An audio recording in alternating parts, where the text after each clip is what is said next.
Hello hello అన్నా నమస్తే. అన్నా గుడ్ మార్నింగ్ అన్న. గుడ్ మార్నింగ్ అన్న. ఏం పేరు? నా పేరు ప్రవీణ్ అన్న.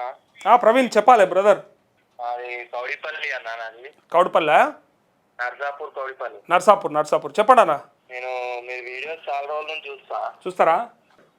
మీది ఒకటి, మన శివారెడ్డి అన్నది ఒకటి చూస్తాం మీది. ఓకే. ఏం చెప్తారు? వాళ్ళు ఎట్లా చెప్తారు, నేను ఎట్లా చెప్తున్నా, ఎవరు ఎట్లా చెప్తారు? మీరు తెలంగాణలో సిన్సియర్ గా తెలంగాణ కోసం కష్టపడేది మీరే అన్న, జర్నలిస్టులు. అంతేనా? తెలుగు రాదు అన్న. మీరే ఒక 5 మెంబర్స్ ఉన్నారు. వాళ్ళు తప్ప మిగతా వాళ్ళందరూ పెయిడ్ ఆర్టిస్టులు.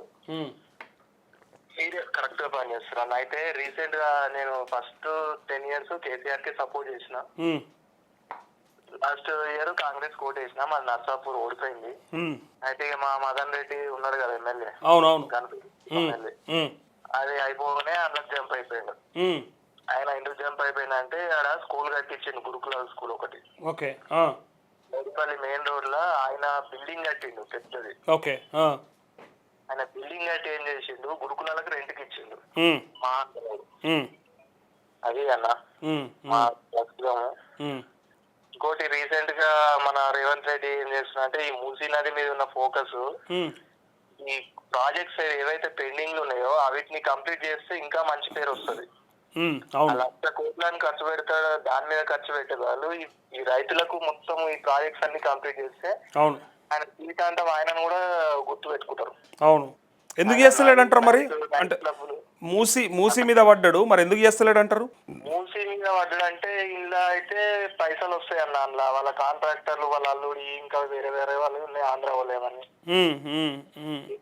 మెయిన్ కాన్సెప్ట్ అది. ఓకే. రైతులకు ఇస్తే వచ్చేది ఏముండదు, రూపాయి మిగిలేదు ఉండదు, ఏముండదు. ఇప్పుడు ఎంత చేసినా కానీ మళ్ళీ కేసీఆర్ నే తలుచుకుంటారని ఆయన బాధ ఉన్నది. ఆయన బాధ అది కాదు. నిన్న కూడా ఓ గన్మెన్ కొడుతుండే, ఆయన ఆత్రం ఏందో ఆయన బాధ ఏందో అర్థమైతలేదు. అదే అన్న, అసలు చీఫ్ మినిస్టర్ చీప్ అయిపోతుంది. ఆవు చుట్టూ తిరుగుతుండు, ఆవు చుట్టూ ప్రదక్షిణాలు చేస్తుండు. అది బూట్లు వేసుకొని మళ్ళీ మీదకెళ్ళి బూట్లు వేసుకొని ప్రదక్షిణాలు చేస్తుండు. ఆయనతో గన్మెన్ కొడుతుండు. గంత ఫ్రస్ట్రేషన్ ఎందుకో, అంత టెన్షన్ ఎందుకో? ఆయన కేసీఆర్ స్పీచ్ ను అర్థం చేసుకోలేకపోయిండు. అసలు కేసీఆర్ ఏమన్నాడు, అసలు ఏం మాట్లాడిండు, నీళ్ళ గురించి మాట్లాడి ఆయన తెలంగాణకు అన్యాయం చేస్తే తోలు తీస్తా అన్నాడు. అంతేగాని ఆయన ఏదో రేవంత్ రెడ్డి తోలు తీస్తా అన్నట్టు ఆయన పర్సనల్ గా తీసుకొని ఆయన నాలుక వస్తా అని అసెంబ్లీలో సాక్షి సిగ్గు లేకుండా మాట్లాడిండు. అంటే ఆయనకు అర్థం చేసుకున్న మెచ్యూరిటీ కూడా లేకుండా పోయింది మొత్తానికి. అవును. ఇంకా పెండింగ్ ప్రాజెక్టులు మీరు అన్నట్టు క్లియర్ చేయాల్సినవి ఉన్నాయి.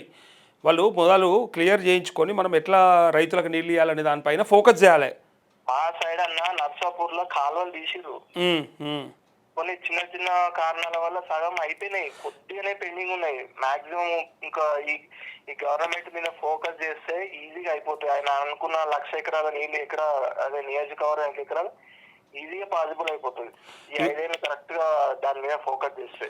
ఇంకా తెచ్చుకోవాల్సినవి చాలా ఉన్నాయి. ఇప్పుడు సీతమ్మ సాగర్ అని ఉంది దుమ్ముగూడెం దగ్గర, దానికి పర్యావరణ అనుమతులు తెచ్చుకోవాలి. ఛత్తీస్గఢ్ కూడా అనుమతి ఇవ్వాలి, ఎన్ఓసి ఇవ్వాలి. ఛత్తీస్గఢ్ ప్రభుత్వం కూడా అది సమ్మక్క బ్యారేజీకి. కాళేశ్వరంలో కూడా మళ్ళీ ఇంకో టీఎంసీ కోసానికి మళ్ళీ ఆల్రెడీ ఖర్చు పెట్టిర్రు, దాని పర్మిషన్ తెచ్చుకోవాలి. ఆసిఫాబాద్ దగ్గర వార్దాన్ని కడుతుండ్రు, దానిది కూడా క్లియరెన్స్ కావాలి.